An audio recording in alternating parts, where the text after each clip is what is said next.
Di sini, di tengah-tengah suasana kampung yang damai, saya dapat merasakan ketenangan yang sukar dicari di tempat lain. Sawah padi yang menghijau terbentang luas, seolah-olah menari-nari di bawah sinaran matahari. Rumah-rumah tradisional Melayu dengan seni bina yang indah mengingatkan saya tentang warisan nenek moyang kita. Assalamualaikum guys, saya Iqmal dari Kampung Sekara. Nak bawa korang tengok kawan-kawan saya yang tengah silat. Korang nak tengok tak dia orang silat? Kalau nak, ikut saya sampai akhir. Okay guys, sekarang saya dah ada kat sekolah saya. Kawan-kawan saya dah berlatih silat dari tadi dah. Jom, ikut saya tengok dia orang silat.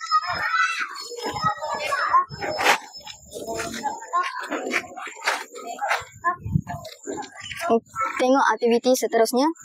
Tunggu. Kawan-kawan, come on!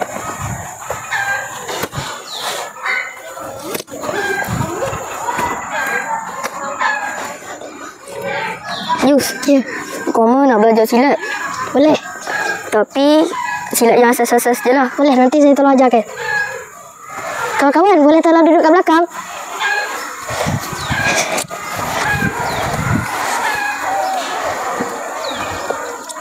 Step yang pertama macam ni. Ni, sini. Lepas tu, tak ni. Angkat kaki, turun. Turun. Lepas turun, naik. Sini, sini, naik. Naik tu, kaki, sini. Lepas itu, pusing. Pusing tu, pusing lagi. Lepas tu, tusuk.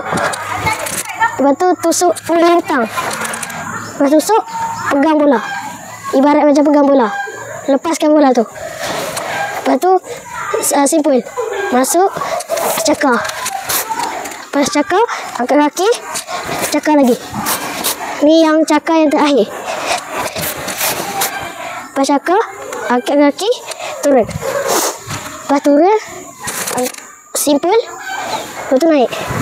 Lepas naik, yang kaki depan, kaki belakang. Macam ni, simpul lagi. Macam ni. Lepas tu, naik. Naik. Kaki pusing. Cakar, lepas tu sembah.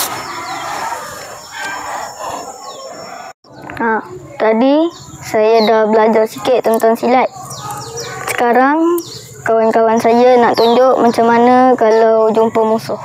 Kemal, sekarang ni saya nak tunjuk bagaimana cara kita nak mengelak daripada musuh. Baik, Yus. Okay. Ryan sedia? Sedia.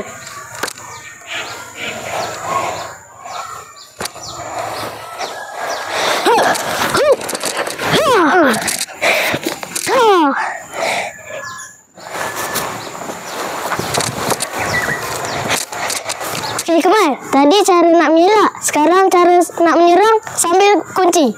Okay. Ryan sedia? Sedia.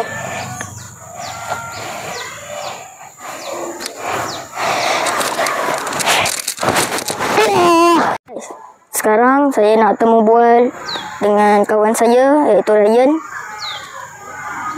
Jom sama-sama ikut saya. Ryan, nak tanya sikit boleh? Boleh. Kenapa awak minat silat? Saya nak mempertahankan diri saya, keluarga, rakan dan orang sekeliling. Kalau dari segi kesihatan, silat macam mana? Saya rasa badan saya sihat walaupun badan saya macam ni.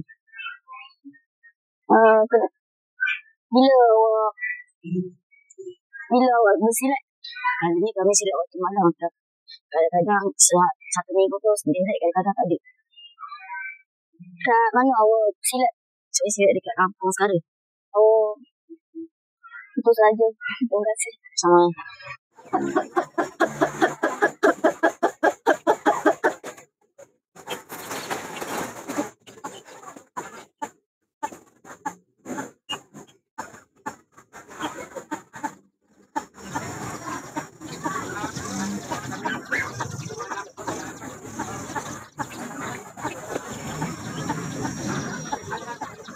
Okay kawan-kawan, baiklah tadi sesi pengenalan silat. Semoga dengan apa yang saya sampaikan ini dapat menjadi manfaat kepada kawan-kawan semua. Bye. Assalamualaikum. Special thanks to Muhammad Hadif Iqmal, Muhammad Yushikul Ramadan, Muhammad Rafiki Rayan, Muhammad Shaddad, Nur Hanan Zafira, Nur Sayafika Rada.